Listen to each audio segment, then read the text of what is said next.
Hello, let's talk about bullshit, shall we? So,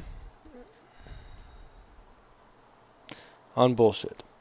I know that you all are finishing the book or have finished the book, but I do want to give you some of what I take to be the highlights, or at least some highlights for this book. And again, I kind of introduced it, in that short little video that we had where I was kind of mentioning, and I was looking at how. And one reason why I think this book is really interesting and telling is because it allows us to explore something that we all know exists, but we've never actually paid that close of attention to it, right? Or we just accept it, even when we are kind of victim to it, which is interesting, and we don't really know much about it, we don't really do much about it, maybe not know much about it. And so Frankfurt proposes kind of a preliminary analysis on what bullshit is, right? And he does this by looking at and kind of connecting it with this word humbug that he gives, because there's not really any definition of bullshit. And so by using humbug as kind of a placeholder, we have a little bit more of an analysis for what bullshit might be. A couple synonyms for humbug include balderdash, claptrap, hokum, drivel, buncombe, imposture, quackery. I mean, try to adopt those in your daily language because they're pretty fun. But what humbug is defined as, or what humbug offers us, right, is deceptive misinformation short of lying, especially by pretentious word or deed of somebody's own thoughts, feelings, or attitudes. And so Frankfurt picks that up, and he uses that to, again, kind of give an analysis on what bullshit is, right? And so starting on page 6, he goes through what deceptive misrepresentation might be, but I want to pick this up with page 9. And this connects where when we have these kind of conversations and when we have this, when we're looking at keeping this in its proper place of thinking about epistemology, right? What it means to know, what is knowledge, how do we know what we know, do we know anything at all?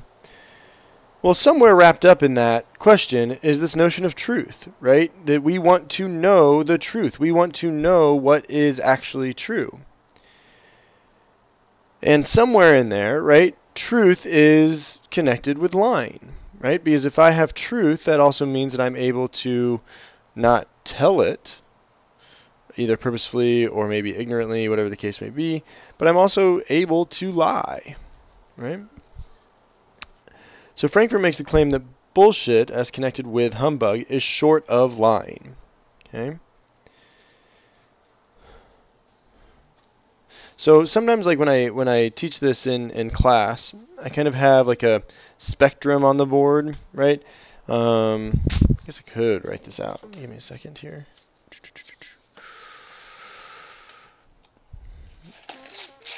This will do. Need a pen. Very prepared philosophy teacher today. Sorry. All right.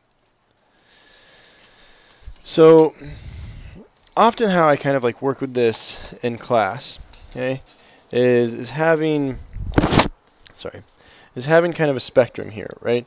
So if we have, let's see here. Maybe I actually just have it in my notes. And I can save a piece of paper, save a pen.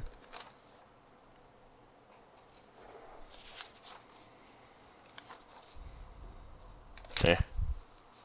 Alright. So, kind of been thinking about that and thinking about what this might look like. Okay.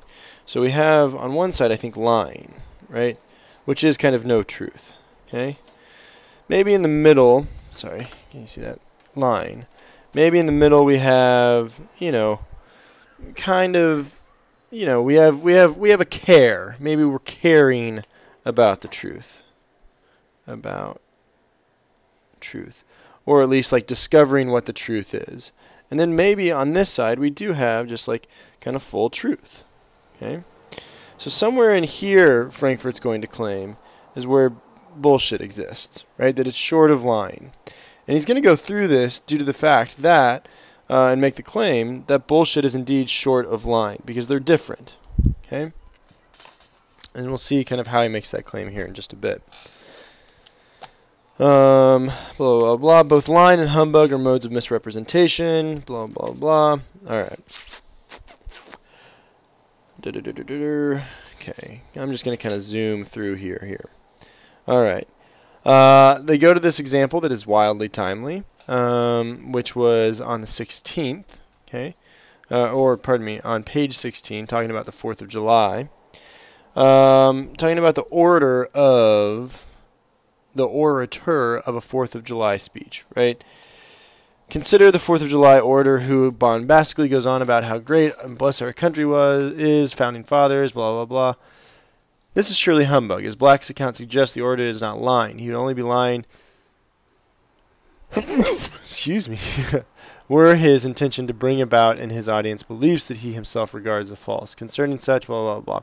The orator does not really care what the audience thinks about the Founding Fathers or the role of the deity in our country's history or the like. At least what he is motivated by is what anyone thinks about him. Okay? And so there is, and this is on page 18, there is kind of a notion with bullshit, right? When one bullshits, one, again, is not caring about the material at hand, the facts of the matter, right? What one is caring about is how one is being received, perceived, whatever the case may be. He is not trying to deceive anyone concerning American history. What he cares about is what people think of him. Okay? So, you know, again, kind of another aspect here of what bullshit is. Then,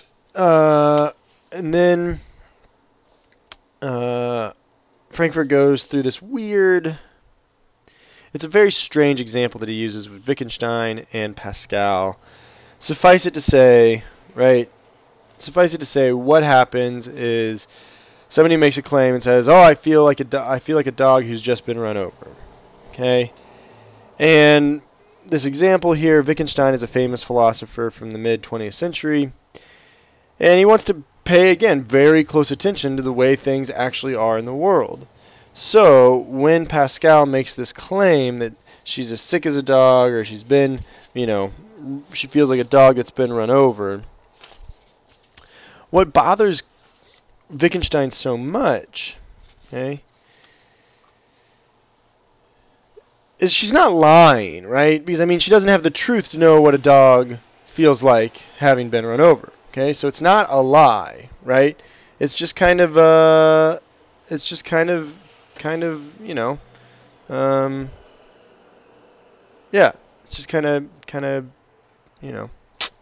yeah. Yeah, she doesn't really have the truth, right? So that's what's kind of bothering about Wittgenstein, okay?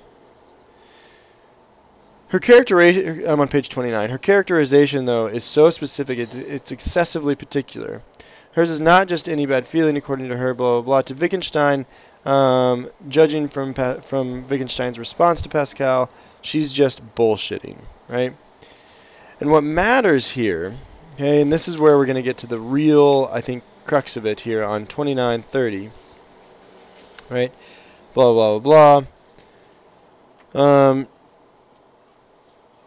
Now, assuming that Wittgenstein does indeed regard Pascal's characterization of how she feels as an instance of bullshit, why does it strike him that way?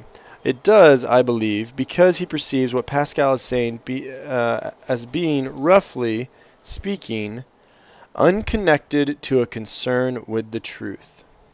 Okay? Her statement is not germane to the enterprise of describing reality. She does not even think she knows, except in the vaguest way, how a run-over dog feels, and her description of her own feelings accordingly, blah, blah, blah.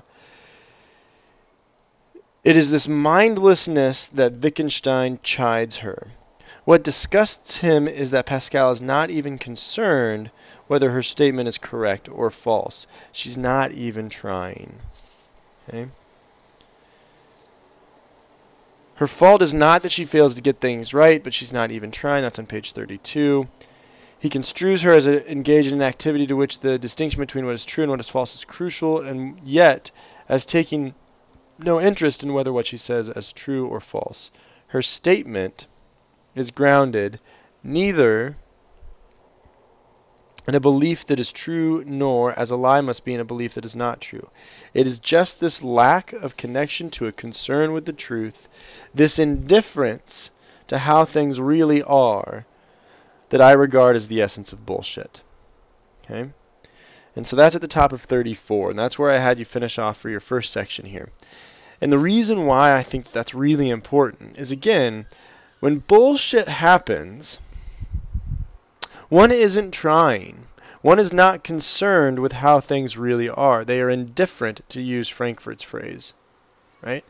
And for Frankfurt, and I think he's got some ground here, this is really dangerous, right?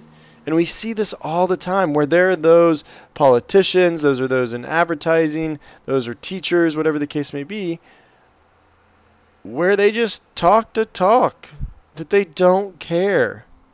And it is just that kind of lackadaisical approach, that kind of lack of focus to how things really are, that bothers deeply Frankfurt. Okay, we'll pick up in a moment.